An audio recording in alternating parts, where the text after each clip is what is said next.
Bye. I'm done. I can't see. Need to go. Welcome everyone to the social van. Feeling Kyle sick of the bullshit. So here they are, reppin' C+, ready to turn every podcast to dust. So sit down and shut the fuck up, cause when in doubt, fuck your couch. Welcome everybody to the social vent. Yeah!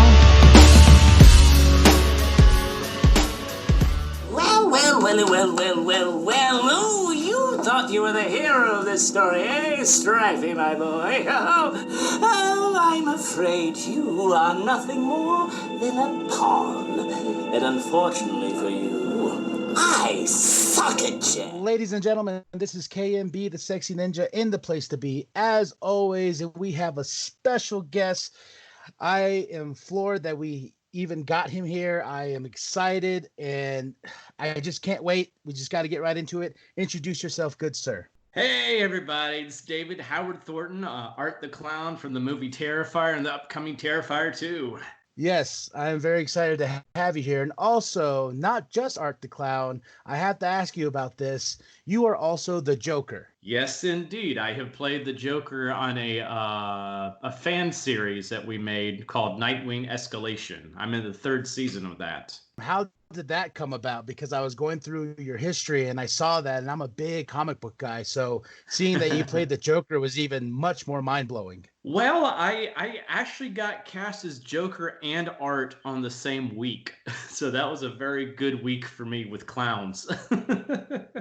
I got the role through a friend because I was taking a voiceover class at the time, and my friend had auditioned for the show, and he's like, you would be perfect for the Joker on this. You need to contact the director for it. And so I did, and I submitted a little audio, video clip of me doing the One Bad Day monologue from The Killing Joke, and he's like, please come in and audition, and the rest is history. I checked out the series. It's really, really good. It's fun. It's fantastic. And your portrayal of the Joker was really intriguing. Like, what did you pull from? Who did you pull from? I pulled a lot from Mark Hamill, I would say, because I figure if you're going to go for the best, you might as well pull from the best. So so that's what I did. I put a little bit of Cesar Romero in there as well, and a little bit of I would say a little bit of Heath Ledger and a little bit of Jack Nicholson. No Jared Leto though. Yes, no Jared Leto. No offense to the man, but no offense.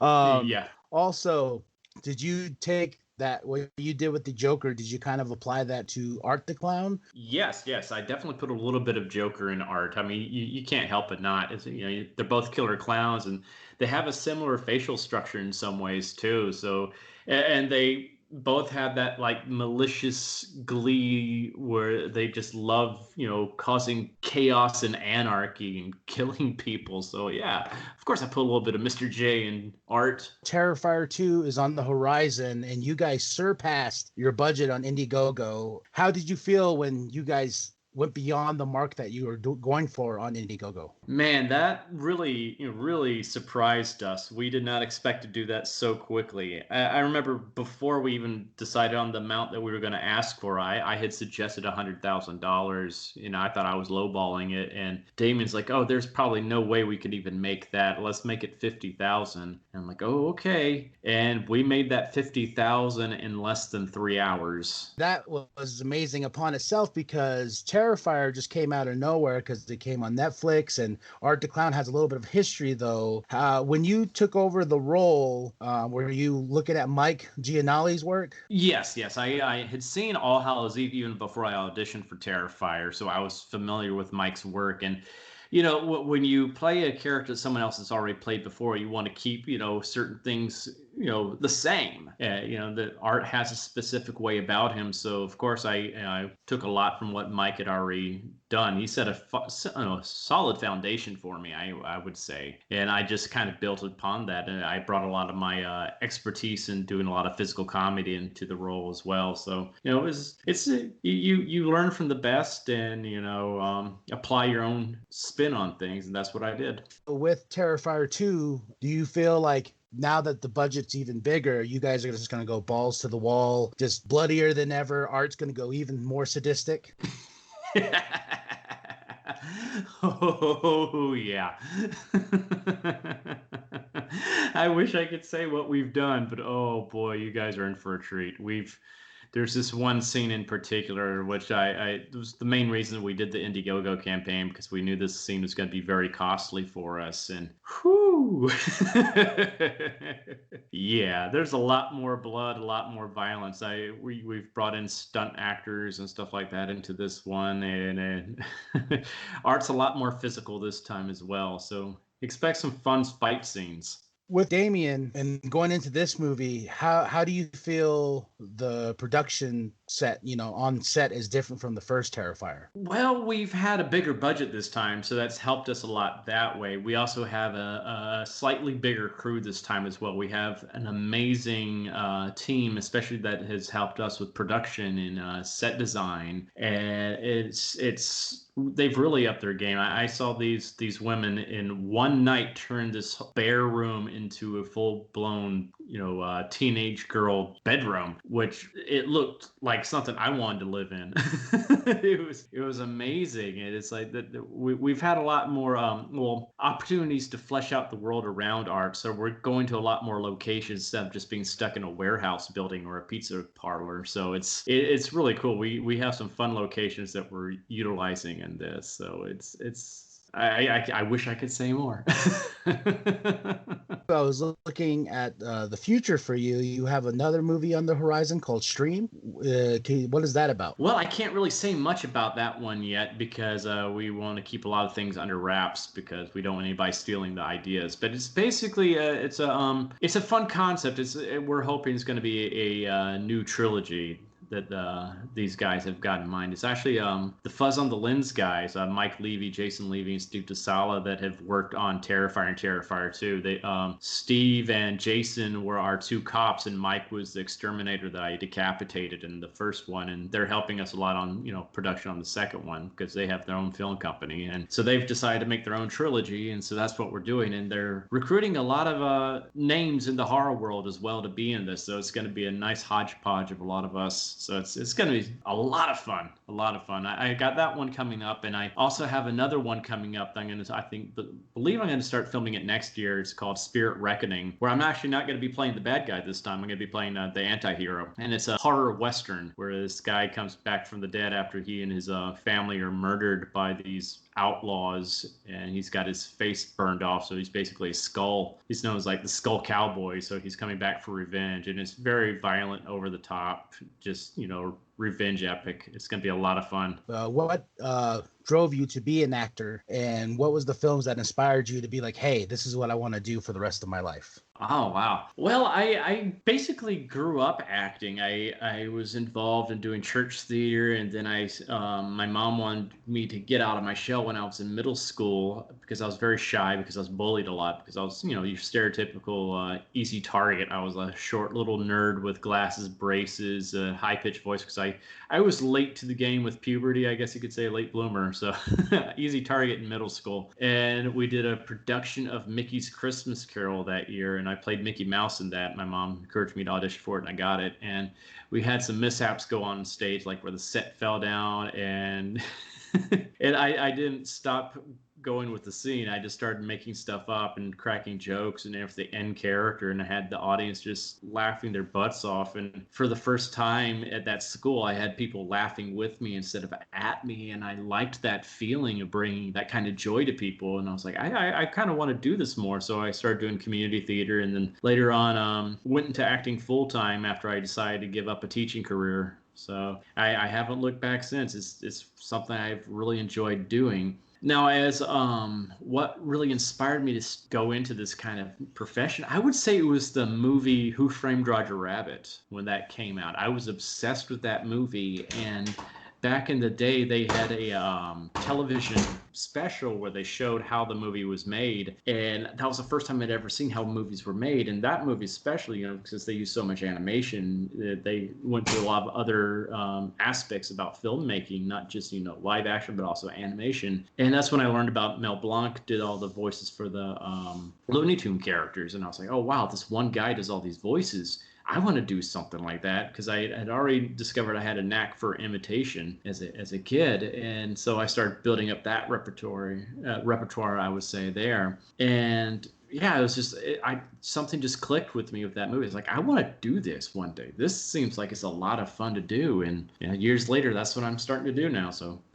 You just never know. Going into that, what inspired you with everything going on right now with COVID-19? I know it probably affected you really hard, especially with going to conventions and stuff. How are you handling all this and doing stuff on your time? Well, yes, it's definitely impacted both the con industry and the film industry right now. Everything's had to stop. All my conventions that I was supposed to do earlier this spring have all been postponed till this fall. So hopefully we can do them then. But we're just taking it one day at a time as best we can. We're hoping to get back to filming sometime soon. I believe the governor here in New York is about to start opening some areas upstate, so maybe we can get back to filming upstate where we were filming. As long as we're all being safe and everything like that. Who knows? But in the meantime, I've just been here doing whatever, doing some. Trying to keep myself occupied, playing a lot of video games, watching a lot of movies for inspiration, but also doing the occasional, a lot of podcasts and stuff like that, which I enjoy doing. It's a great way to keep in touch with people and reach out to the world around me. And been also doing some cameo videos as well, since I can't do signings at conventions right now. I've been doing a lot of cameo videos for like birthdays and Mother's Day and stuff like that. So I'm finding ways to get by. Please tell me you're doing cameo videos as Art the Clown. Well, I don't have my full makeup here, but I do have my Trick or Treat studio mask, so I like to put that on. That would be the best cameo ever. And I'll definitely make sure that we have your plugs for cameo and any other plugs that you would like in the description below. So you playing the Joker, and also you are in Gotham. Are you a big comic book guy? Oh, yes, very much so. I love, it's like, I read a lot of Batman, especially as a kid. I haven't really read a lot of comics in the past few years because I just don't have room for comic books anymore. In like my tiny little New York apartment, even though I do sometimes do the e-reader stuff though, but it's not the same to me. I still like a physical, book in my hand when it comes to comic books and stuff like that. But it's something I've always loved. It's great escapism. It's basically modern day mythology when you think about it. So it's just fun. I'm a big comic book guy as well. I collect, and my little small apartment here in Arizona can barely hold on my comic books. So yeah, they like to accumulate. You also did a show called The Bravest Knight? Yes. It was I did a few episodes of that. It's a show for kids on Hulu. I do a lot of weird voices, especially for animals and stuff like that. I guess you could say I'm kind of like Frank Welker in a lot of ways, but not nearly as good as Frank Welker. He's like the master at the craft, but he's known for doing so many critter voices, and that's it's like a weird skill I have. So I did some voices on Bravest Knight where I was a chipmunk in one episode, a bunch of goats in another episode, and a flame spewing newt in another episode. So that was fun. But yeah, I enjoy doing it. It's fun work. It's easy work too, because I just go in there and just go, and they're like, here's some money. That is awesome. Are you looking to do more animation as well? Because, hearing your voice when you did the Joker and stuff like that, and hearing when you talk, I know you can definitely have that range of doing more animation. Is that something else you want to pursue? Oh, most definitely. I still audition for things all the time. I had a bunch of auditions this week that I had to submit online for some voiceover projects that I can't talk about because of NDAs and stuff like that. But I love it. I absolutely love doing voiceover work. That's really one of my big passions. I do over 200 voices in about 25 different dialects. So I'm like, there's not as much work out here in New York as there is out in LA. So I'm hoping to move to LA soon just so I can pursue it more. Hearing you saying you have to submit these things online, do you feel like after everything kind of calms down, do you feel like we're going to go back to the same thing, or you think things are just going to be different from here on out for actors, workers, etc.? That's a good question. I really don't know. I'm hoping it will go back to how things were before, but yeah, this is like a new period in our history as human beings, especially, like in this age of technology. I think a good example of that is what we're seeing with how movies are distributed now. Since people can't go to theaters right now, people are releasing movies straight to streaming, like the Troll movie, which made over $100 million, and it's got the big movie chains really worried right now. And I think there's benefits to both, but I think there's certain types of movies you want to see on a big screen with a big group of people. I think horror movies, especially, that's how you need to see them, because it's that group experience. You don't get that group experience when you're just streaming on your TV at home off your PlayStation. What do you miss? Because I know a lot of people are missing things, doing certain things, even though it's all stay at home. What's the one thing you miss right now and you can't wait to do? Or for one, I miss my girlfriend. She's stuck down in Florida, so it's just like, oh man. Because she went down there earlier this year because her father had some health problems, so she went down there to help take care of him, and then she got stuck down there during the whole pandemic. So I miss that, and I just miss doing conventions as well. I just, hanging out with everybody out in the world and, having fun, partying, doing my little karaoke adventures and stuff like that. So miss that. I miss filming as well. It's just like our cast and crew, have gotten so close and everything on Terrifier. So those things, just that human contact is what I miss a lot. With Terrifier 2, like you said, they had to stop production. So are we looking more or less next year, end of next year, or midsummer? Oh, well, we were almost finished filming Terrifier when all this happened anyway. So Damien, while we've been under quarantine, has been very, very busy editing the whole entire movie, like doing all the sound effects, music, all that kind of stuff. So he's trying his best just to keep us on track anyway, so whenever we can get back to filming, we can just film that stuff, edit it, and plug it right back into where it needs to go, and hopefully keep it on track. We originally wanted to release this fall, so I don't know how feasible that is right now, because trying to get distribution and all that kind of stuff in the next few months is that takes a few months to do anyway. But I'm hoping that if we do release, it will be this fall, but if not, hopefully early next year. But that's all out of my hands. I don't even know all the aspects of all that yet. Also, with Damien, he seems very busy, very passionate. Interviews I've heard. How was your relationship with him? Damien's like my brother from another mother. We've since he does my makeup, especially, we've in the first film alone, we bonded so much in the makeup chair. We're so much alike. We enjoy the same thing, so we geek out together all the time. So I love working with the guy. He's such, people see the work he does, these crazy off the wall, violent, morbid films, and they think he's probably some crazy demented guy, but he is like the most chill, cool, even keeled guy you can meet out there. It's like I'm so used to working with directors, like when things go wrong, they explode into a rage on set or something like that, or and Damien's just the total opposite. He's just so chill, laid back. Everybody else is exploding around him. He's like, yeah, it is what it is. So he's so easy to work with, and he's like one of those directors that he's willing to take suggestions and work with you and experiment with things. So sometimes he knows exactly what he wants me to do in a scene, down to the facial expression, like what type of smile he wants on my face. Other times he's like, let's just play around with things and see what we come up with, and we'll see, we'll film different options, and we can see what works best. So it's great. It's a great type of relationship to have with the director. I think it really inspires a lot of creativity that way with all of us on set. So he's great. I love Damien. In the first Terrifier, is there a fun story where something went wrong and you were there and you're just like, well, Oh yeah. Well, no, I would say probably something that's kind of like that happened. The first one was with the Buffalo Bill scene, where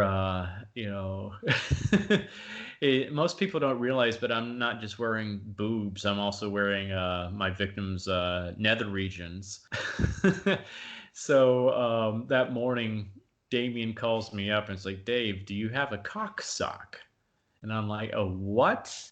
He's like, something to, hide your stuff on set. I'm like, oh, no, I don't really have something like that just lying around my apartment. I was like, well, just bring a sock with you. I'm like, oh, okay. Well, I didn't think about it. And so I come out and I've got everything glued down and stuff like that with the prosthetic they gave me. And I just hear him he just goes, oh no, and just starts laughing. And I'm like, what? He's like, dude, you shouldn't have brought a white tube sock. You should have brought a black one because, he just sees this big thing of white hiding behind this prosthetic. So he's like, oh God, that's going to be picked up on camera. So that's actually the one part of the film you see some CG because they had to digitally remove some of the sock that you could see. oh, that is great. And that's why, with this industry, the memories you have and the stories going forward. And with Terrifier 2, are you guys looking to be on the much bigger distribution field? Because the first one, you guys got Netflix that picked it up. And with this one, do you feel like, okay, Blu-ray releases a little bit more because now you have money for marketing? Like, what is your goals with this movie to reach across the world? Personally, I would love to see it released in theaters. At least a limited release in theaters, kind of like what they did with Cult of Chucky and Jeepers Creepers 3 and stuff like that. If we could do that, that would be great. But the first one we originally released on streaming like Amazon Prime and Vudu, and also did a Blu-ray release as well. And then Netflix picked us up later, but I think Netflix would definitely be a viable option again. I would love to see that happen, but we'll see what happens. It's it's like with the digital market as it is now, it's definitely a feasible market to be in. So we'll see. Before we get out of here, I want to definitely have you plug what you like, and I'll definitely make sure those plugs are in the description below. The floor is yours, good sir. You can find me on Facebook and Instagram under David Howard Thornton. And also you can find me on Cameo if you want me to do a little video for you on there. I only charge, what I charge for an autograph at a convention, just $30 for it. And, if you want me to do a happy birthday for someone or, anything, just find me on there under David H. Thornton, I believe. And that's it. Thank you for your time. And I can't wait until the world sees Terrifier 2 and see your guys' vision just come to life. We appreciate this. Thank you again. Thank you very much for having me as well. And I can't wait for all you guys to see what we've got cooked up for art in part 2. I think we're going to blow the first film out of water, and you guys are going to love what we've done. Before we go, there's something we have all our guests do. At the end of our shows, we say, when in doubt, fuck your couch. So when I set it up with the when in doubt, we both say, fuck your couch. Fuck your couch? Okay. This is our signature line here. So, all right, That's ladies fun. and gentlemen, I am KMV the Sexy Ninja. Thank you so much. And when in doubt, fuck your couch. Fuck your couch.